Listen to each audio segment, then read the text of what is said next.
Você já me conhece, eu sou o Dr. Zé Bento. Eu sou o Fernando Rocha. E hoje nós vamos falar sobre infertilidade. Infertilidade feminina, infertilidade masculina, infertilidade do casal. Mais de 15% de todos os casais têm dificuldade para engravidar. Mas a boa notícia é que na maioria absoluta dos casos, né, doutor, existe solução. Sempre existe solução. Vai dar tudo bem.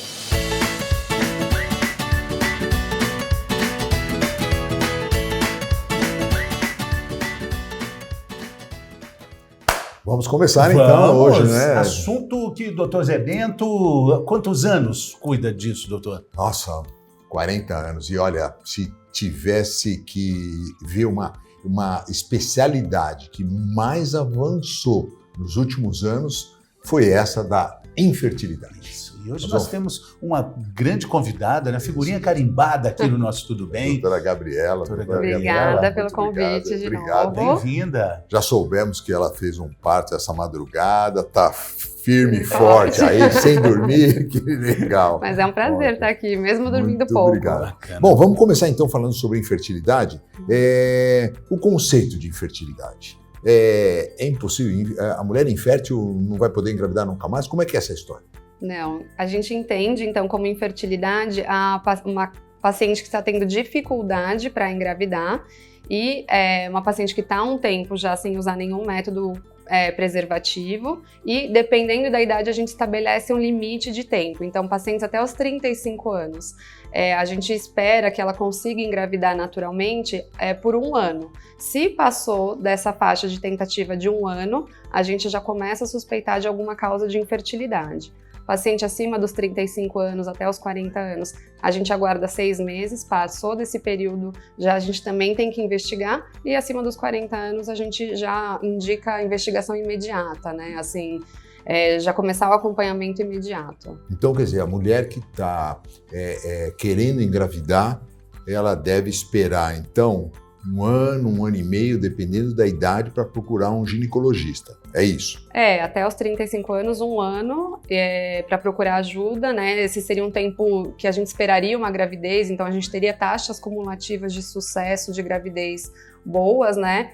Mas, assim, eu acho que esperar 1 ano também, às vezes, é muito tempo, né? Então, ver que não tá indo bem, não tá tendo sucesso, às vezes vale a pena a gente iniciar antes. E depois a gente vai falar ainda sobre a infertilidade masculina, mas agora, falando sobre a infertilidade feminina, a gente está, então, considerando que já aconteceu uma investigação do casal, né? Esse problema já foi pesquisado anteriormente, né, doutor? Então, uma boa orientação, quando a mulher pretende engravidar, então ela está fazendo planejamento de uma gestação, ela vai ao ginecologista.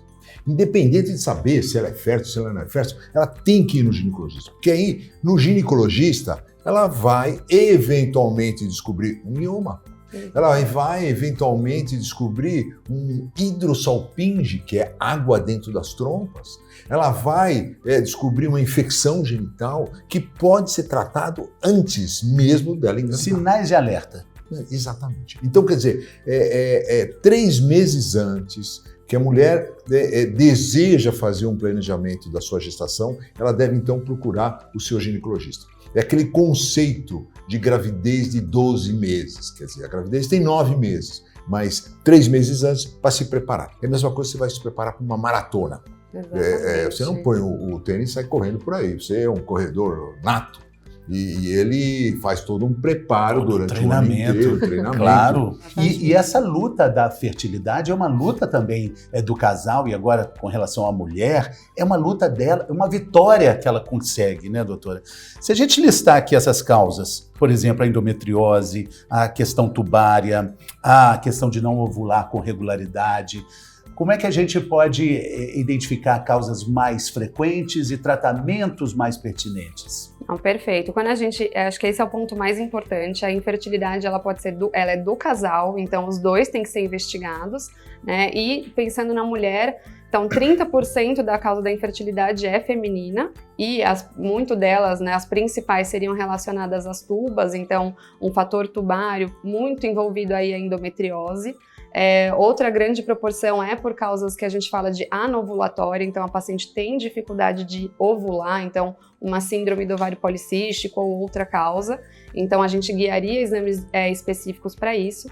Outros 30% dessa dificuldade é masculina, então é uma porcentagem muito alta. Então por isso que é muito importante já incluir o parceiro nessa pesquisa desde o início.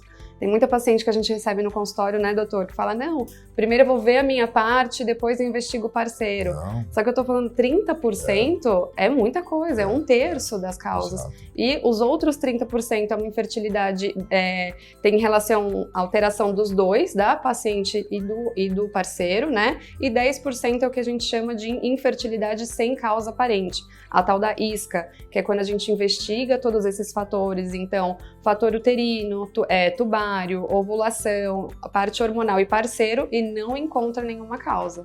São questões emocionais? Emocionais, ou alguma coisa assim que não está muito evidente, então uma pequena endometriose que a gente não conseguiu encontrar, alguma alteração hormonal leve. E a idade? A idade da mulher influencia muito? Influencia bastante.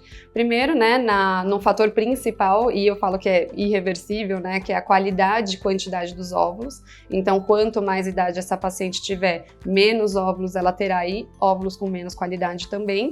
E a gente tem mais chances de ter esses fatores, né? Uma paciente que com mais idade tem mais chances de ter tido alguma infecção pélvica, que aí vai comprometer as tubas. Então, uma endometriose, mioma, exatamente. E tratamentos?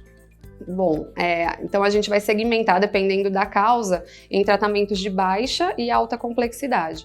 Baixa complexidade são tratamentos mais simples, então a gente incluiria aí o coito ou relação sexual programada, a gente vai acompanhar essa paciente e orientar o melhor momento para ter relação, e outro de baixa complexidade é a inseminação intrauterina, que a gente prepara os espermatozoides e introduz dentro do útero. Os tratamentos de alta complexidade, que são um dos que a gente mais utiliza, é a fertilização in vitro, que aí a gente é alta complexidade porque a gente prepara tudo no laboratório. Então pega o óvulo da paciente, pega o espermatozoide, prepara e fertiliza para já transferir o embrião prontinho dentro do útero. É o que a gente tem mais controle. O tratamento vai depender muito da causa, né? Sim. Isso e da gravidade da causa. Por exemplo, a endometriose é uma das maiores causas de infertilidade. Não necessariamente você tem que partir para uma fertilização in vitro. Às vezes, com um tratamento de baixa complexidade, você consegue fazer com que aquele casal engravide. Então, é importante saber a causa e aí, definindo a causa, aí que você parte para o tratamento. Para o tratamento específico, com Muito certeza. Hoje evoluiu muito, né? O Dr. Zé Bento está falando, 40 anos de estrada nessa matéria. Você que tem menos tempo, né? Mas também vislumbra um horizonte que o Dr. Zé Bento não tinha há 40 anos atrás, né? Com certeza, com certeza. Eu acho que tudo tende a evoluir cada vez mais e já evoluiu. Hoje a gente tem análise genética do embrião, que antes não tinha, tem outras técnicas, outros diagnósticos. Com certeza, eu acho que só tende a crescer e evoluir. E isso também adia esse diagnóstico da esterilidade, né? Porque deve ser muito difícil bater esse carimbo, né? Quando a pessoa é de fato estéril. Olha, mas eu posso te falar uma coisa, Fernando. Hoje não existe casal que não consiga engravidar. Com as técnicas de fertilidade que existem hoje, você pode pegar, vamos supor, não tendo uma qualidade mas muitos boa desistem. Assim, o casal que desiste é o único casal que não consegue engravidar. Mas aquele que não desiste, esse indo atrás, óvulo doado, espermatozoide doado, barriga de aluguel, quer dizer, nós temos tantas coisas a fazer, quer dizer, é impossível hoje o casal não conseguir um nenê que tanto espera, que tanto sonha. Então, é muito difícil. Você, bem orientado, você consegue, então, ter o seu filho que você tanto quer. Uma boa notícia, né? Para a gente encerrar esse primeiro bloco e para um outro quadro que o Dr. Zé Bento gosta muito. O senhor gosta de todos, né, doutor? Eu gosto de todos, mas os mitos e verdades é muito interessante, é muito legal. A gente vai conferir agora. Até já.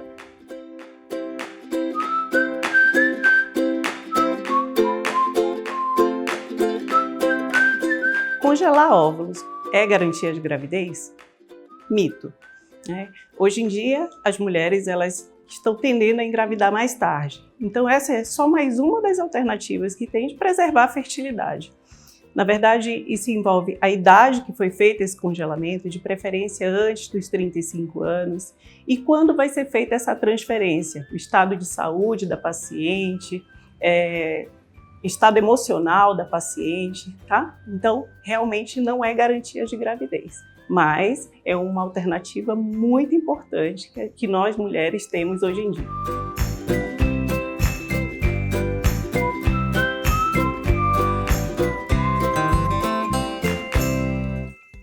Continuando, a gente agora precisa falar das causas masculinas, porque é engraçado que existe essa tendência, como a gravidez se dá na mulher, então ela acha que quando tem dificuldade para engravidar, o casal tem dificuldade, ela acha que a culpa é dela. E fala assim, bom, então eu vou ao ginecologista, mas não.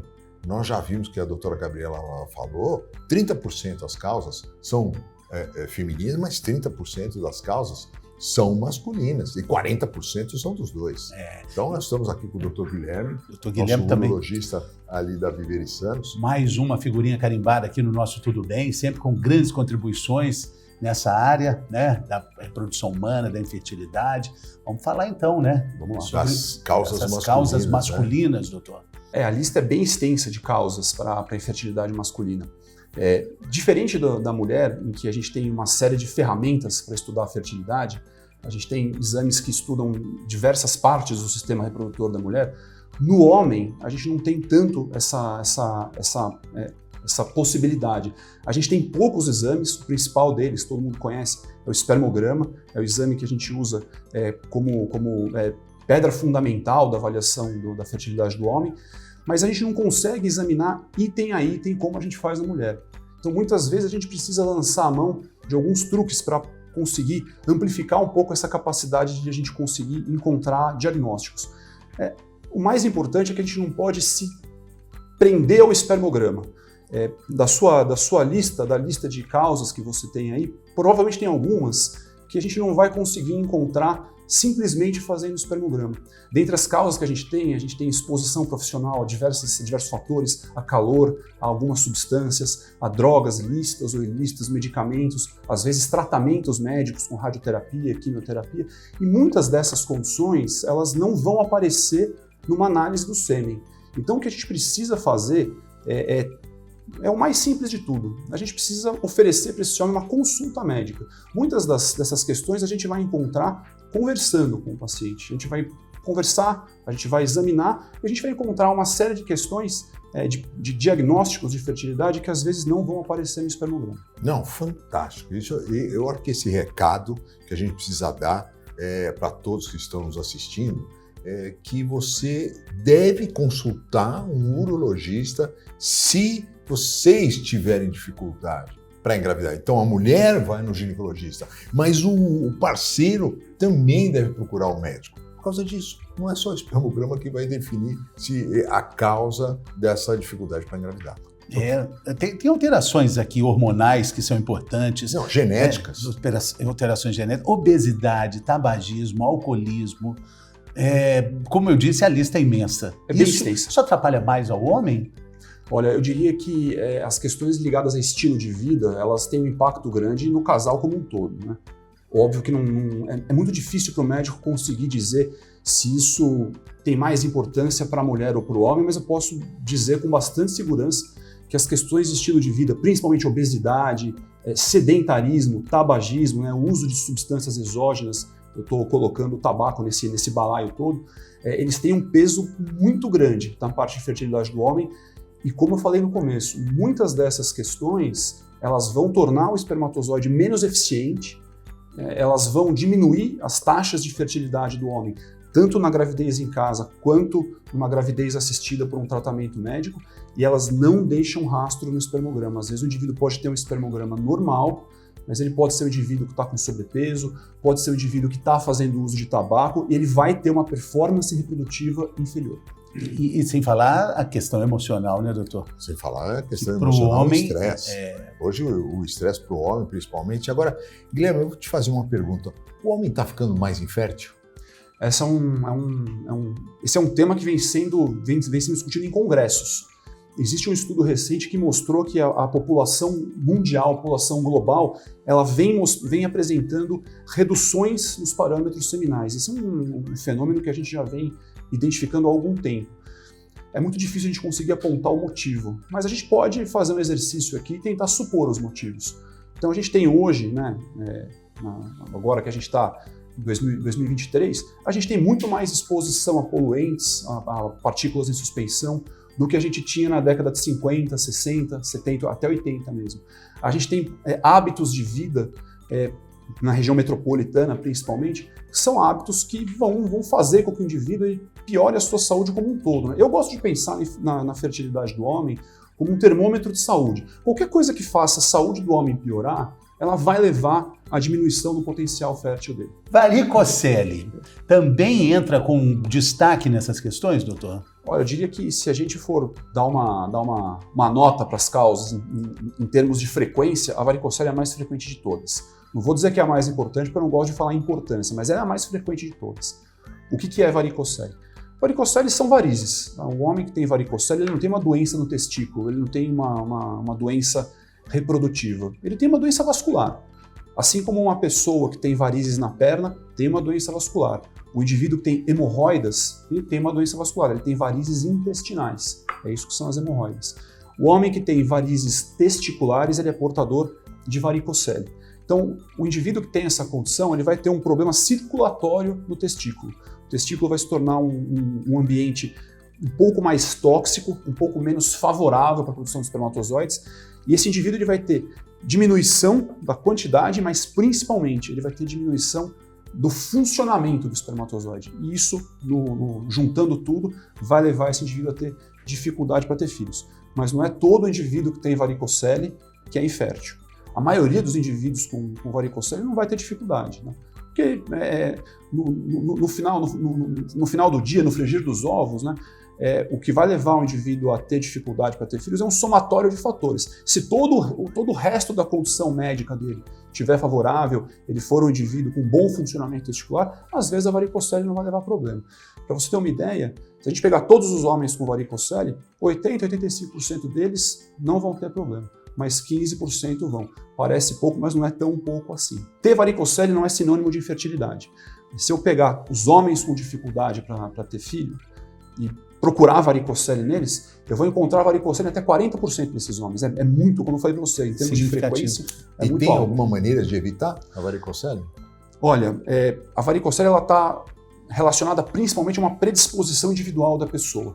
Tem algumas condições de estilo de vida que podem favorecer o aparecimento, embora elas não tenham uma relação tudo ou nada com a varicocele. Então, indivíduos que fazem grandes esforços, estivadores, indivíduos que trabalham com serviço pesado, que têm muita compressão abdominal, eles podem ter uma predisposição, não diria que a ter varicocele, mas a ter uma varicocele um pouco mais exacerbada. Mas se eu for dizer para vocês qual é a principal causa é uma predisposição individual. E o exame clínico para diagnóstico? Muita gente pode ter varicocele sem saber? Eu diria que se a pessoa não for um urologista, que está acostumado a examinar a região de outras pessoas todo o tempo, a pessoa vai ter muita dificuldade em saber que tem varicocele, porque não é algo que chama a atenção do indivíduo. O indivíduo está lá, ele vê o corpo dele todos os dias e não percebe o surgimento da varicocele. A varicocele ela costuma aparecer no homem ao redor dos 15, 17 anos. Ela é bem insidiosa. Então a única forma da pessoa saber é ela ser examinada. Exame clínico. Exame físico. E isso, então, eu acho que o recado que fica nesse bloco, doutor, é que o homem precisa consultar um urologista. Precisa. A gente tem uma diferença grande com as mulheres que desde cedo estão lá nos consultórios das ginecologistas, Exatamente. dos ginecologistas. Exatamente. E nós vamos quando ao urologista? Vamos... Bom, Com eu que tenho idade? ido, doutor Novembro Guilherme. azul.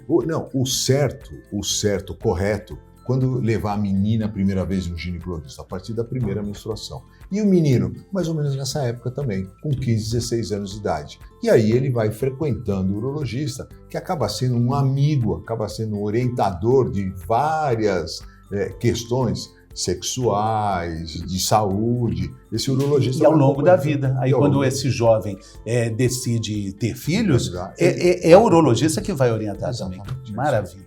Muito Bom, doutor Guilherme, muito obrigado. Valeu a participação. Sempre um prazer. A alegria nossa é imensa A gente segue para um quadro que o Dr. Zé Bento também adora. É, ó, prosa de consultório. Aê. Isso é muito legal.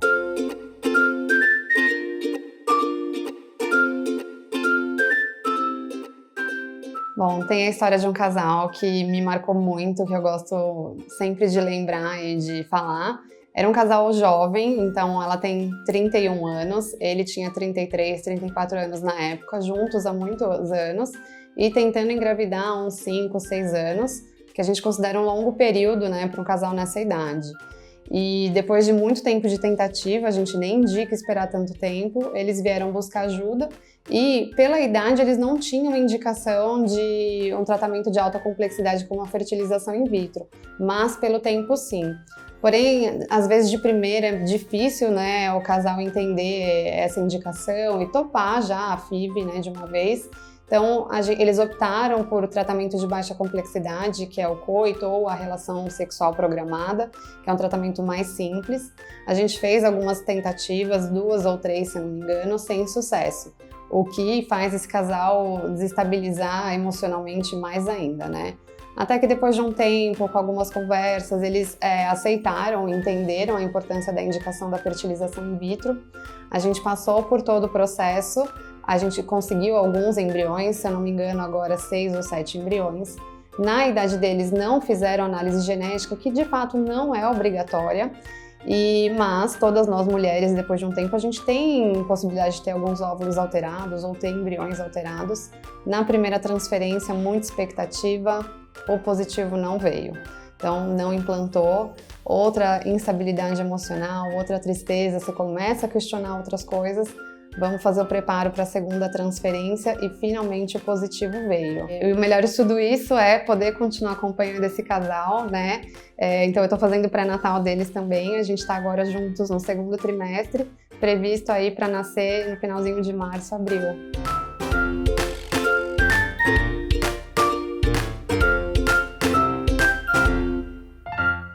Então, hoje nós vamos falar sobre cessão temporária de útero. Também conhecida como barriga de aluguel. Barriga de aluguel, com a biomédica Ana Caroline, que trabalha com a gente aqui. Nós temos muito orgulho de tê-la aqui trabalhando com a gente. Já faz quanto tempo, Carol? 10 anos. 10 anos, Carol! 10 anos. Como passa rápido!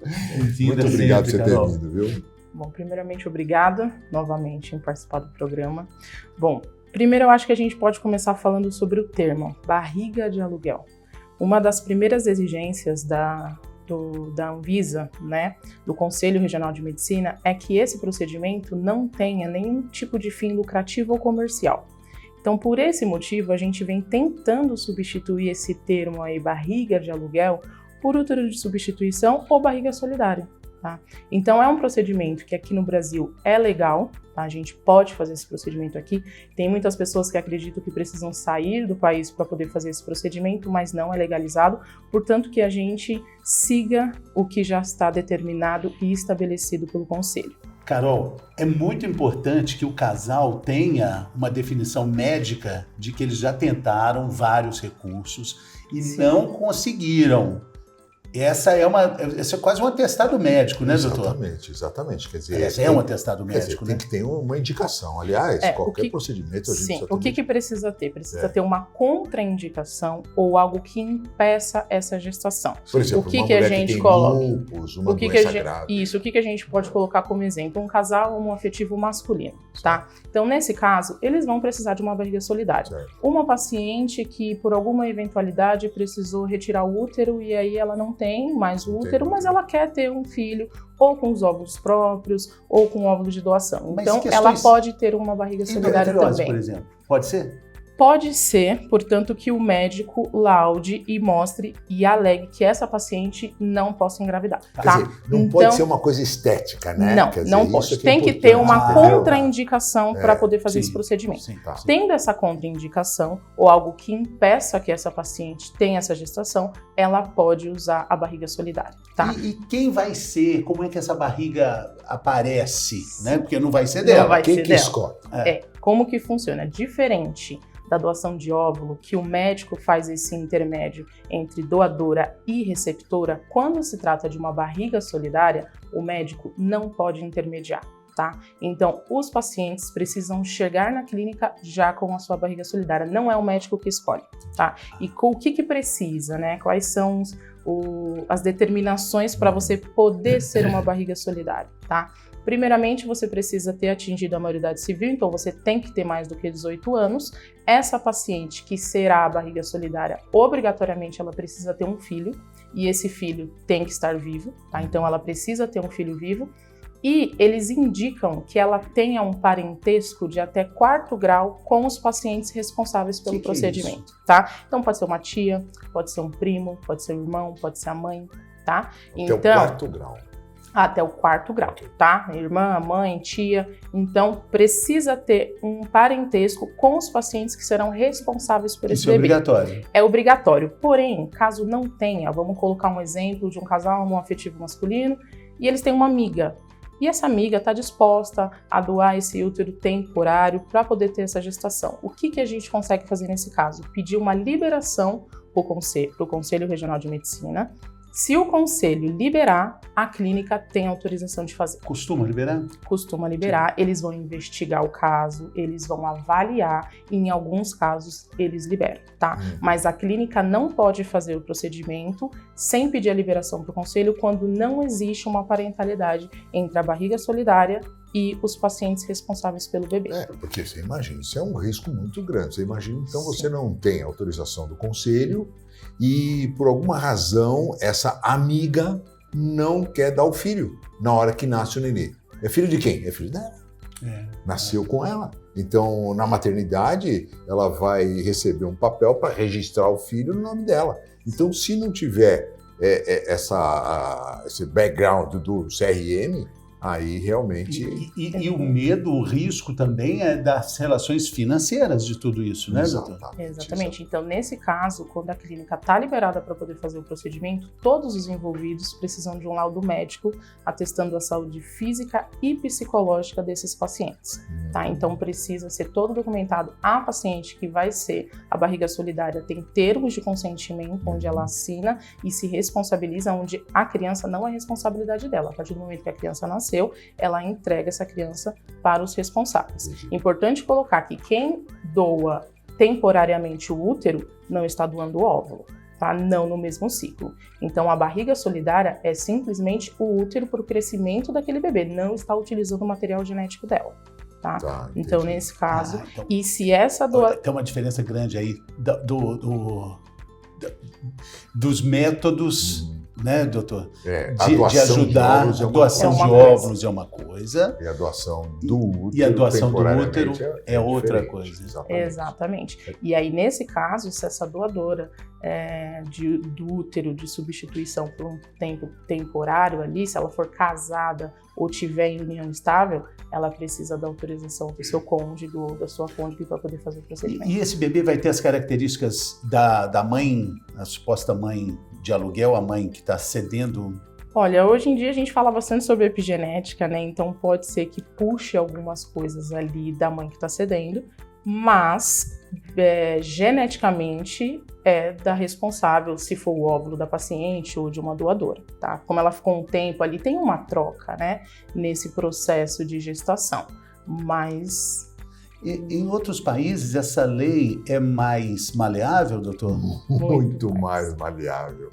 É totalmente lucrativo. Comercial. Comercial. Aí entra muito dinheiro envolvido, né? Entra bastante, não funciona como aqui. Então, exatamente por não poder ser comercial aqui no Brasil, que eles exigem esse grau de parentesco para poder fazer o procedimento. Fora do Brasil, não. Fora do Brasil, você consegue pagar uma pessoa que ela vai ter esse tempo aí dessa gestação, depois dar o filho para você. Isso é completamente comercial, tá? Mas aqui não pode. Muito bem, Carol. Muito obrigado pela sua participação. Você é sempre muito bem-vinda aqui, sempre acrescentando aí nos assuntos. E bom trabalho aí lá no... A gente sempre aprende. No berçário, né? Bom trabalho no berçário. A dona do berçário dos embriões. Depois a gente vai falar mais sobre isso, né? Isso dá pano para manga, né, doutor? Isso é muito importante. Muito obrigado. Nós vamos marcar sempre aqui. E agora que temos, doutor, nós vamos falar que exame é esse. Você sabe que exame é esse? Hormônio antimileriano? Agora você vai ver.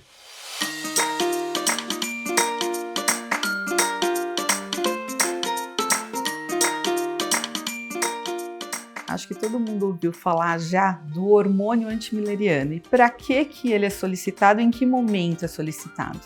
O hormônio antimileriano é um hormônio que avalia sua reserva ovariana. O que é a reserva ovariana? Todas nós temos com mais ou menos 400 mil folículos que durante o tempo eles sofrem atresia, vão se perdendo, os ciclos, a gente acaba ovulando. E com o passar dos anos, esses folículos envelhecem, além de sofrer essa atresia. O que a gente avalia com o hormônio antimileriano? Essa reserva ovariana. Quando está baixo esse hormônio antimileriano, a gente tem que avaliar a idade da mulher. Que momento que ela tem esse hormônio baixo? Com menos de 35 anos, mais de 40, a partir daí nós vamos encaminhar essa paciente para o que deve ser feito. Por exemplo, a paciente está com 35 anos, não quer engravidar naquele momento e a reserva está baixa. O que é interessante fazer? Congelamento de óvulos, né? Induzir a ovulação e correr um pouco com essa paciente para que ela consiga congelar esses óvulos. A paciente tem mais de 40 anos, ela também deseja engravidar naquele momento, vamos encaminhá-la para o Fertileu, para de repente fazer uma indução da ovulação, uma fecundação, uma FIV. Vai depender da idade da paciente. Não quer dizer que o fato de você ter esse hormônio antimileriano baixo, você é infértil, que isso fique bem claro.